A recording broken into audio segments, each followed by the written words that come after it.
نحمده ونصلي ونسلم على رسوله الكريم أما بعد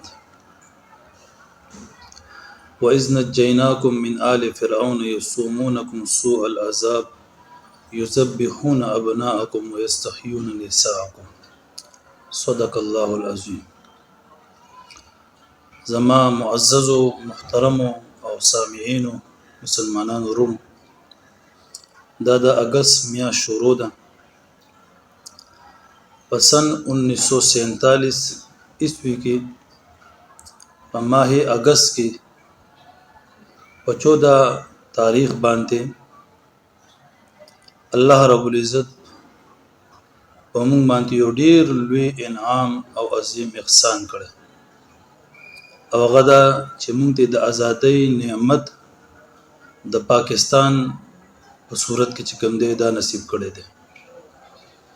د ازادي یو ډیر لوی عظیم نعمت دی د الله تعالی. الله رب العزت په قران کریم کې په بنی اسرائیل باندې چې کوم د انعاماتو ذکر کړی دی نو په هغه کې یو د ازادۍ نعمت هم ذکر کړی دی. الله رب العزت فرمای وَإِذْ نَجَّيْنَاكُمْ من آل فرعون يسومونكم سوء العذاب يذبحون أبناءكم ويستحيون نساءكم. ای بنی اسرائیل پتا سم لوی انعام کړو، هغه دا چې تاسو ته نجات درکو د آل فرعون، چې تاسو ته سخت عذاب در رسول. يذبحون أبناءكم ويستحيون نساءكم، تاسو زامن به لالول او تاسو زنانا او لونه دا به جوندې پر خودي دغه نه به خدمتونه غشته، تاسو غلامان وای ما ته ازادي درکا. نو په قران کریم کې الله رب العزت دا د انعام په ځای کې ذکر کړی، نو پته ولګی چې ازادي دا د الله یو ډیر لوی عظیم انعام او احسان دی. نو موږ مسلمانانو باندې الله دا یو عظیم احسان کړی دی، انعام را باندې کړی دی. نو پکار مونږ ته دار چې دې شکریا مونږ ادا کړو د الله تعالی. نو په دا غرض باندې د الله تعالی شکریا ادا کول پکار دي. په دا غرض څه پکار دي؟ په دا غرض باندې پکار دي چې مونږ کم از کم 2 رکعاته صلات شکرانه مو ادا کړو، 2 رکعاته مو وکړو او بیا د الله نه دعا وغواړو او شکریا د الله تعالی ادا کو چې الله ستاسو لاک لاک شکر دی چې موږ د عظیم نعمت د ازادۍ دارا نصیب کړی د پاکستان په صورت کې. په دې د الله شکریا ادا کو، او که چا وسو توفیق وي روزه مونږی عبادتو کې شکریا ادا کی. دا د ازادۍ مناولو طریقه ده.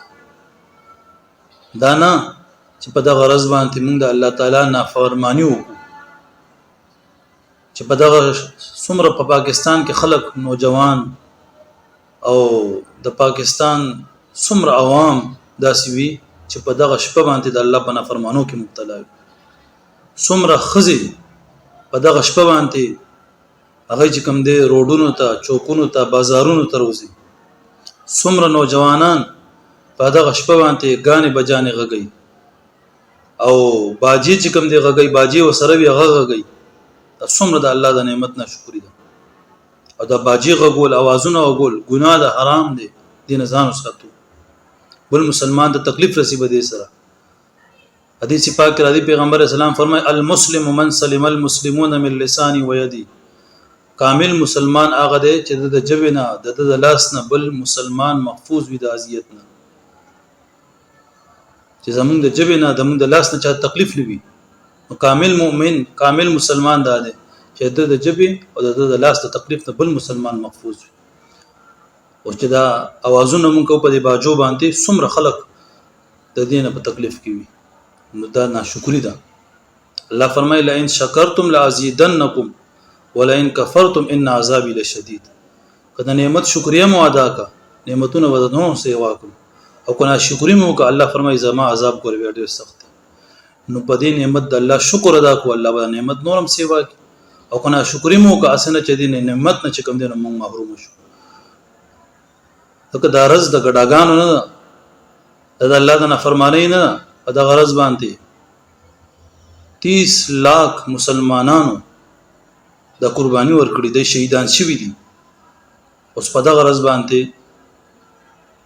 ګډاګانې کول نافرمانی کول د شهیدانو دی ویني سره بے وفائی کول لکه شاعر وای शहीद तुमसे ये कह रहे हैं लहू हमारा बुला न देना कसम है तुमको ए सरफरोशो लहू हमारा बुला न देना वज़ू हम अपने लहू में करके खुदा के हाँ सुरखरू है ठहरे हम अहद अपना निभाह चले है तुम अहद अपना बुला न देना उसका चरते मुँह पर गरज बांधे द अल्लाह ना फरमानी को गाने बजाने गगो د شهیدانو دی ویني سره به فائدہ نو دې د وجه ټول په خدمت کې درخواست ته چې په دغه شپه باندې په دغه ورځ باندې د الله عبادت کو د الله شکریا ادا کو د دې ابسونه چې کوم دین موږ ځان وساتو الله دې عمل کولو توفیق نصیب کړي